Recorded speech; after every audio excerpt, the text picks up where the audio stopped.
मैं डॉक्टर शालिनी मूलचंदानी, सह आचार्य एवं विभाग अध्यक्ष, राजकीय डूंगर महाविद्यालय बीकानेर।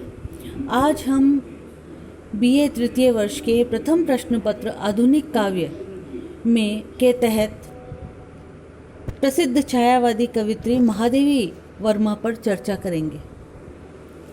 महादेवी वर्मा का जन्म 26 मार्च 1907 तथा मृत्यु 11 सितंबर 1987 को हुई थी। 80 साल के जीवन काल में उन्होंने महान कवियत्री, प्राचार्य, उपकुलाधिपति तथा स्वतंत्रता सेनानी जैसे अनेक प्रकार के रूप में महत्वपूर्ण भूमिका निभाई। हिंदी की सर्वाधिक प्रतिभावान कवियत्रियों में से महादेवी वर्मा एक हैं। उन्हें आधुनिक युग की मीरा भी कहा जाता है। महादेवी वर्मा हिंदी साहित्य में 1914 से 1938 तक छायावादी युग के 4 प्रमुख स्तंभों में से एक मानी जाती है। आधुनिक हिंदी की सबसे सशक्त कवियत्रियों में से एक होने के कारण उन्हें आधुनिक मीराबाई के नाम से भी जाना जाता है। महादेवी वर्मा प्रयाग महिला विद्यापीठ की प्राचार्य और फिर उप कुलाधिपति रह चुकी हैं, जो अहमदाबाद में महिलाओं का निवासी महाविद्यालय है। उनके जीवन भर की उपलब्धियों जैसे साहित्य अकादमी अनुदान 1979 में और 1982 के ज्ञानपीठ पुरस्कार को देखते हुए उन्हें भारत का सर्वोच्च साहित्यिक पुरस्कार दिया गया। उन्हें 1956 में पद्म भूषण और 1988 में पद्म विभूषण से सम्मानित किया गया, जो भारत का तीसरा और नागरिकत्व का दूसरा सबसे बड़ा सम्मान है। मेरे बचपन के दिन, उन्होंने उस समय ये किताब लिखी थी जब वे लोग बेटियों को परिवार का बोझ समझते थे। वो अपने आप को किस्मत वाली समझती थी कि वो पढ़े लिखे परिवार में जन्मी। वह एक विख्यात चित्रकार भी थी। उनके द्वारा लिखी उनके पालतू पशुओं की कहानियाँ भी बहुत प्रसिद्ध हैं।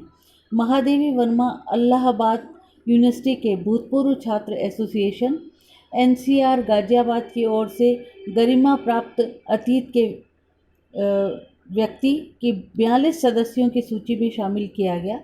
भारत सरकार ने उन्हें पद्म भूषण प्रदान किया।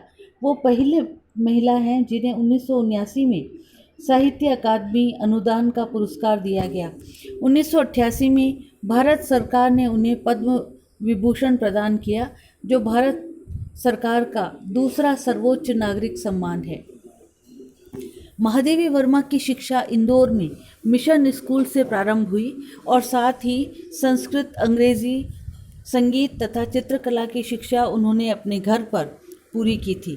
1919 में विवाहोपरांत उन्होंने क्रॉसवेट कॉलेज इलाहाबाद में प्रवेश दिया और कॉलेज के छात्रावास में रहने लगी। वह पढ़ाई में काफ़ी निपुण थी, इसलिए उन्होंने 1921 में 8वीं कक्षा में प्रांत भर में प्रथम स्थान प्राप्त किया था। और क्या आप जानते हैं कि यहीं से उन्होंने अपने काव्य जीवन की शुरुआत भी की थी। 7 वर्ष की अवस्था से ही उन्होंने कविता लिखना शुरू कर दिया था। 1925 में जब तक उन्होंने मैट्रिक पास की, तब तक वह काफ़ी सफल कवित्री के रूप में प्रसिद्ध हो चुकी थी। मेरे बचपन के दिन कविता में उन्होंने लिखा है कि जब बेटियां बोझ मानी जाती थी, उनका सौभाग्य था कि उनका एक आज़ाद ख्याल परिवार में जन्म हुआ। उनके दादाजी उन्हें विदुषी बनाना चाहते थे। उनकी माँ संस्कृत और हिंदी की ज्ञाता थी और धार्मिक प्रवृत्ति की भी थी। माँ ने ही महादेवी को कविता लिखने और साहित्य में रुचि लेने के लिए प्रेरित किया। महादेवी वर्मा ने 1932 में प्रयाग विश्वविद्यालय से संस्कृत में MA किया और तब तक उनकी 2 कविता संग्रह निहार तथा रश्मि प्रकाशित हो चुकी थी। वे प्रयाग महिला विद्यापीठ की प्रधानाचार्य बनी। विवाह के बाद भी वे क्रॉसवेट कॉलेज इलाहाबाद के छात्रावास में रही। उनका जीवन तो एक सन्यासिनी का जीवन था। उन्होंने जीवन भर श्वेत वस्त्र पहना, तख्त पर सोई और कभी शीशा नहीं देखा। उनका सबसे क्रांतिकारी कदम था महिला शिक्षा को बढ़ावा देना और इलाहाबाद में प्रयाग महिला विद्यापीठ के विकास में महत्वपूर्ण योगदान। उन्होंने महिलाओं की प्रमुख पत्रिका चांद का कार्यभार 1932 में संभाला। 1930 में निहार, 1932 में रश्मि, 1934 में नीरजा तथा 1936 में सांध्य गीत नामक उनके 4 कविता संग्रह प्रकाशित हुए। उन्होंने नए आयाम, गद्य, काव्य, शिक्षा और चित्रकला सभी क्षेत्रों में स्थापित किए। इसके अलावा उनकी 18 काव्य और गद्य कृतियाँ हैं, जिनमें प्रमुख है मेरा परिवार, स्मृति की रेखाएं, पथ के साथी, श्रृंखला की कड़ियाँ और अतीत के चलचित्र।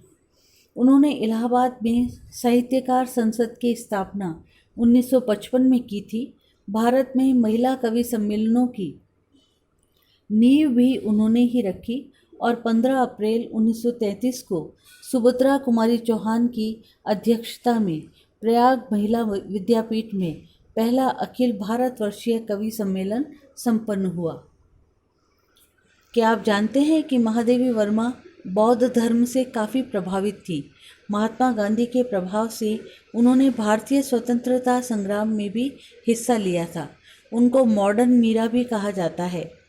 महादेवी वर्मा को 27 अप्रैल 1982 में काव्य संकलन यामा के लिए ज्ञानपीठ पुरस्कार, 1979 में साहित्य अकादमी फेलोशिप, 1988 में पद्म विभूषण और 1956 में पद्म भूषण से सम्मानित किया गया था। उन्होंने महिलाओं की शिक्षा और उनके आर्थिक निर्भरता के लिए बहुत काम किया है। उन्होंने जो 25 किलोमीटर दूर रामगढ़ कस्बे के उमागढ़ नामक गांव में अपना बंगला बनवाया था, वह अब महादेवी साहित्य संग्रहालय के नाम से जाना जाता है।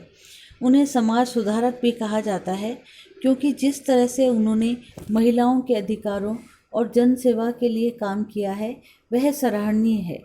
इलाहाबाद में 11 सितंबर 1987 को उनका देहांत हो गया था। महादेवी जी की प्रमुख कृतियाँ। महादेवी जी कवित्री होने के साथ साथ विशिष्ट गद्यकार भी थी।